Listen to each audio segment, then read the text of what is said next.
Hi, and welcome to Career Mobility with James Mcilvena. It's the June edition. Hi, James, how are you? Really good, thank you, TJ. And you? Very well, thank you.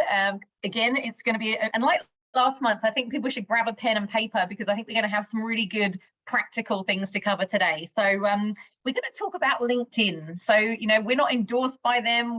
This isn't necessarily to promote LinkedIn per se. However, what we know in career transition particularly is that it's a very powerful tool, and there is really nothing else like it out there.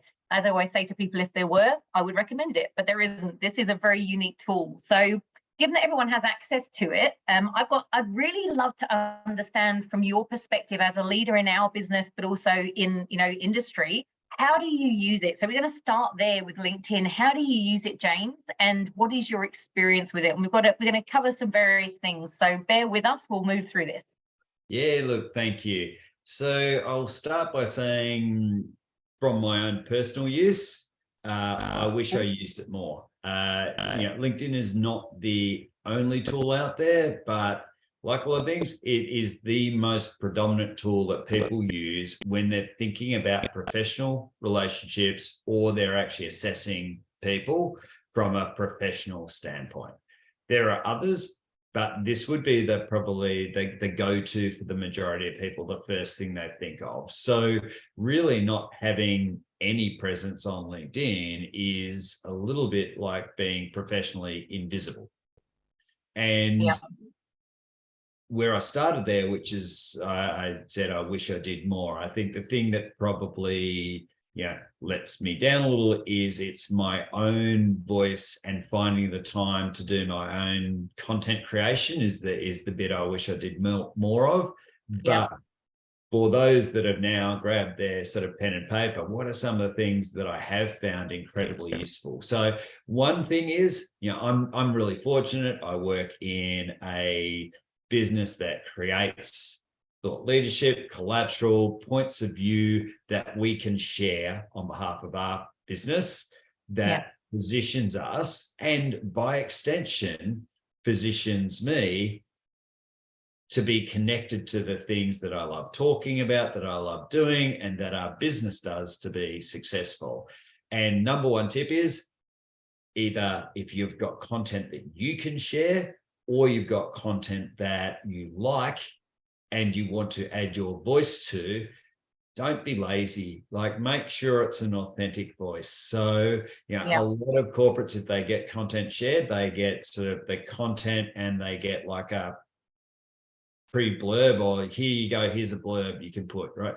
A very, very simple and not overly time-consuming tip is you just need to change what you're saying in the comment as you're sharing the content that's being created or someone else has created and you want to add your voice to. That's really simple and easy. Secondly is it's the LinkedIn version of sliding into someone's DMs, right? Get in there, comment.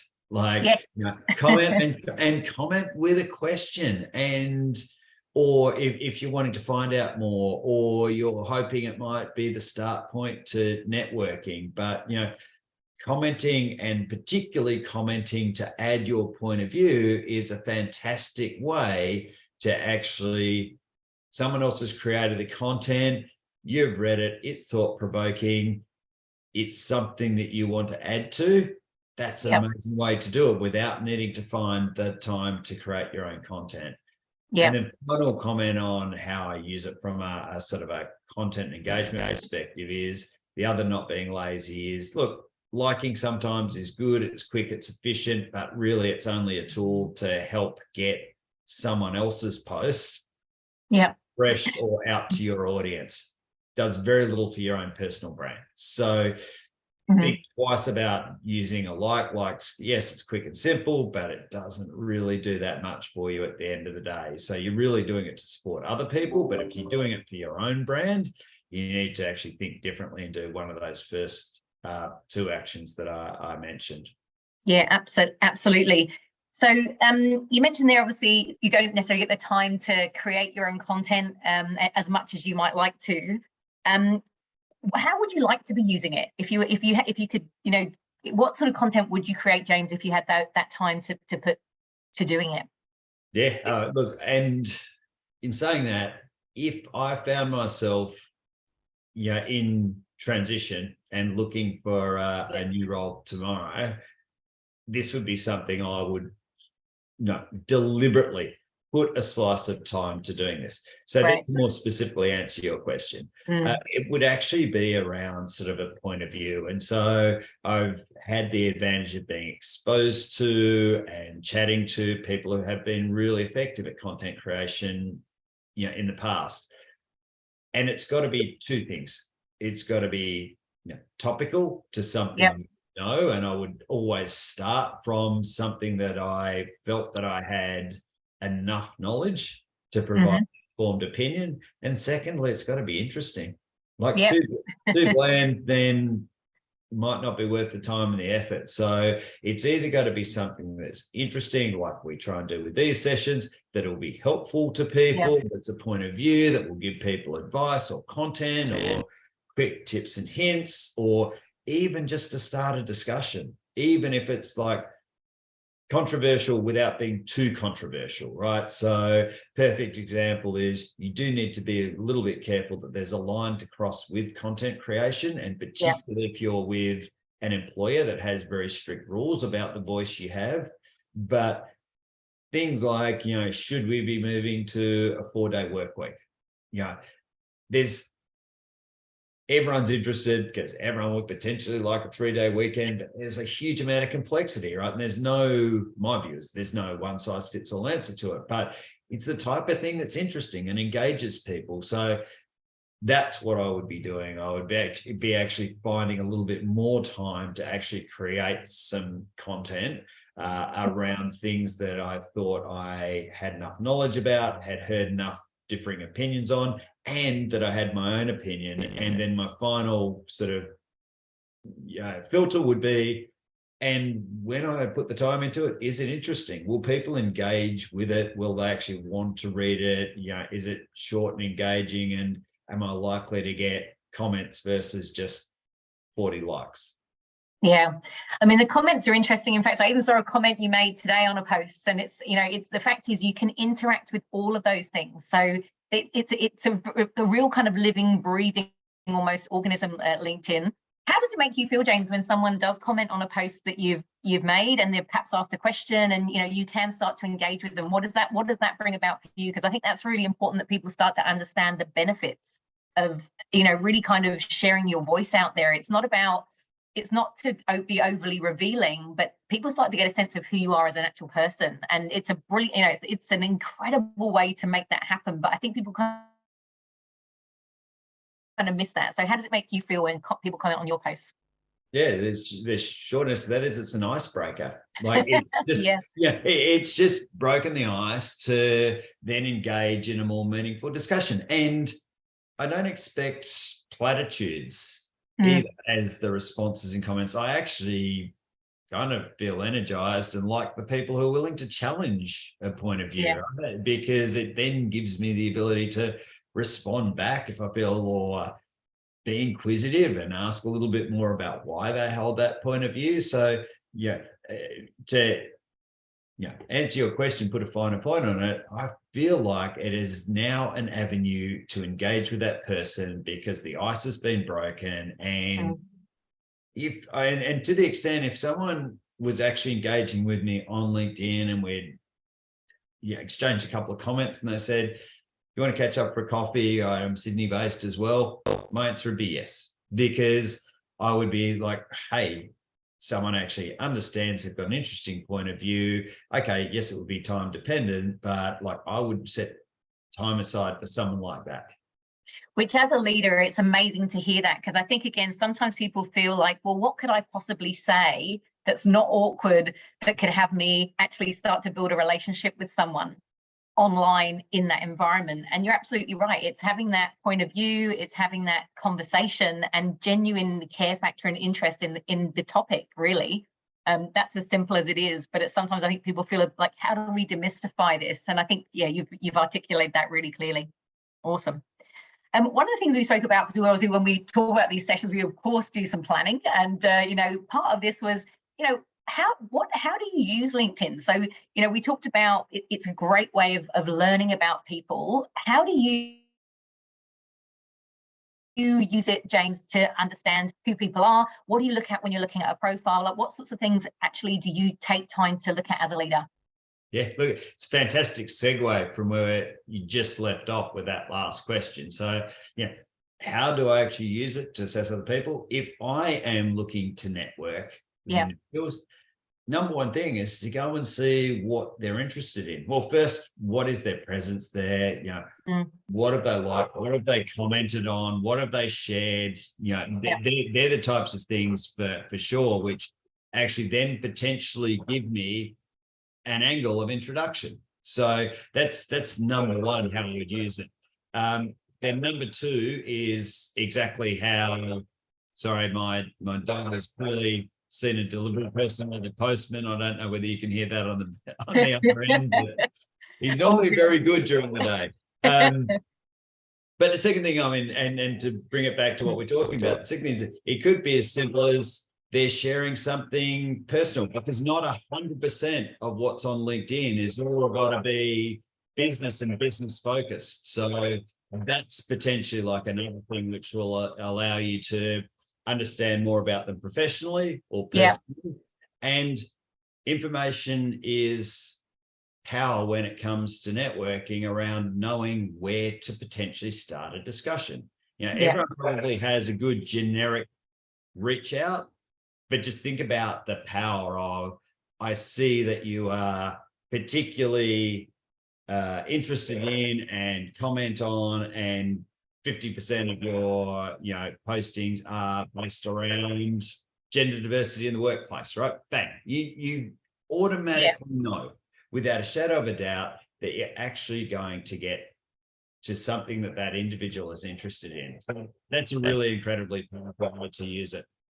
Yeah, absolutely. It's an interesting point as well, because I think, again, because people get a bit awkward around networking, let alone LinkedIn, I think, there's that sense of that same feeling of when you walk into a room in a networking environment, how do you approach people? LinkedIn, absolutely, in the comments, and allow people to come to you. If you're putting out content out there or things that you care about, not only do you share your own voice, but as you say, people start to engage with you on those things. And, it's amazing how that can snowball very quickly into relationships and genuine sort of professional opportunities.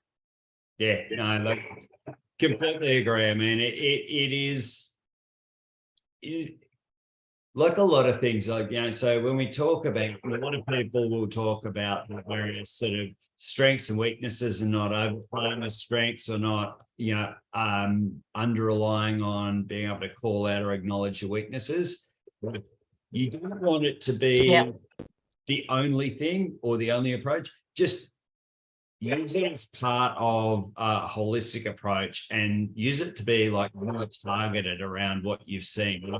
You don't want to be to the extent that you overlearn it and you assume because someone has shared things about gender issues that that's the only thing they want to talk about. And if you don't have a point of view on what they like, then be careful, because you can potentially box yourself in and reach out and start a discussion on something that either you're not a subject matter expert in, or you don't have a strong opinion on, or it's not incredibly meaningful to you. And so, like every networking thing, like every relationship, it's got to be a two-way street. And so making sure that you actually look for those things that will actually allow a good dialogue both ways, rather than just they like that, so I'm going to use that as my approach. Yeah, absolutely. And I mean, looking at people's profiles, a wonderful thing, we spoke about this earlier as well, is, it's really, it's timestamped. So you can't, as I was saying, you can't really fudge what the information is. It's there, and it's, it was written when it was written. You can't change that. It's just is what it is. So you can see if people have been active over time. Again, like you said, being sensitive to corporate policy, when you've been in a role, if it's been quite strong and you've not really been able to do much from a personal perspective, then we understand that. But in transition, the benefits are incredibly strong to really give people more than your resume, to have people understand who you are. So it's very powerful. And the other thing that you mentioned as well, James, was the company insight side of things. I know, obviously, for any of us that are working with other companies out there, we want to learn about those companies. So how do you use LinkedIn in that side as well? Yeah, so both for our own business, but also businesses that we work with. LinkedIn is a treasure trove of information when it comes to exactly what companies stand for. Now, like anything that has to do with like environmental, social, policy, looking into the detail of exactly what they post, how committed they are to it, and then following up. Because if people are making decisions around potential employers to target or work with on the basis of their ESG objectives, then you want to do a bit of research. But LinkedIn can be an amazing place to start. LinkedIn can also be an amazing place to start to look at not just who's connected at that particular company, like what do they stand for? It might not be the person you want to network with, but you might say, hey, I'm going to pick a random selection of, if there's 8 people on their executive leadership team, right? Let's go into 4 of the profiles, which is super easy normally at an executive level to find out who is connected to that particular company, and jump in there. And if the company's talking all about how important the environment is to them, and then you go in and 60% of their leadership team has got nothing about it, absolutely nothing about it, then I dare say it's probably more spin than what it is actuality and belief that's perpetuated by the leaders of the business. So it can be incredibly powerful beyond just the company page, thinking a bit differently around how you're going to make an assessment. And then the most classic way of using it, right, which is who are your connections there? And even if they've got absolutely nothing to do with your, reaching out to them and asking about their experience working there, right? It is the best. You can ask as many questions at the end of interview or during a process you like around, it's the old standard, right? What's the culture like here? And you'll get whatever response you get, but actually a 15-minute discussion with someone who's a friend or a friend of a friend or an ex-colleague about how they find working there is so incredibly valuable. Absolutely true. I spoke with someone recently who has been, looking to change her career, more technical career. And the conversation, she's actually been amazed at the people that she's reached out to and have reached back. It's like, she's kind of, it's in this world of, wow, I didn't think that would happen, but now I've put myself out there on LinkedIn, and because I'm actually posting and showing what I'm interested in and what I'm, up to, that's also coming back to me. So it has that really powerful effect for sure. So I think just to wrap up, company insights, there's a lot you can learn on LinkedIn. As you say, you can certainly learn about culture and, values of not only the company, but the individuals as a result of reaching out there. Certainly very intentional and targeted networking, as you mentioned, that you can do in understanding individuals and also assessing, what are they interested in. But yeah, as you said, that sometimes time can be the tough thing. So there's lots of content out there that you can reshare that may already have your POV, in there anyway. So you can just put your commentary to it, put it out there, and it's very quick. So lots of ways you can use LinkedIn, but again, highly beneficial during transition. Yeah, and one final thought to leave people with when it comes to how you actually assess and prepare for knowledge of an organization that you're either wanting to work for or you're in a process with, right? Yeah. Number one is to actually ensure that you see their view of themselves, which is most frequently a visit to their website and a thorough look through their website, which includes anything they do, which is the media section of a website. Now, that's their view of them. Yeah. Number two, annual report. That'll tell you at a certain level what you need to know around the financials and the types of things that are not always listed on either LinkedIn or a company website. Third one, LinkedIn. That's where you actually get that sort of the beating heart of what do they stand for, what are they about, what are their leaders about, what are their people about.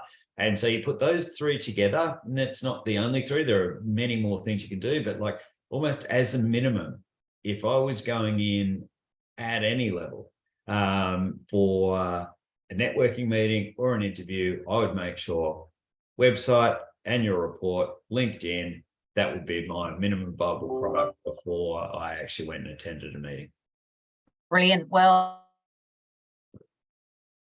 that's definitely a great way to set yourself up for a very successful interview as well. So we might talk about that maybe in next month, but thanks so much for sharing your perspective on that, James. I think it is a really powerful platform, and you know, if you're concerned at all, check James out on LinkedIn. Go and see what he's up to. Check myself out on LinkedIn. You know, we do walk the talk in what we do. You know, as James said, he maybe doesn't have as much time to do this as he might like. But as a leader, very important, you know, that he's out there and, you know, expressing what's important to LHH, but also, you know, to himself on that platform as well. So check us out. Thank you again for listening. And we hope you got some great tips from today. Take care, James, and we'll see you all again in July. Thanks, TJ. Cheers.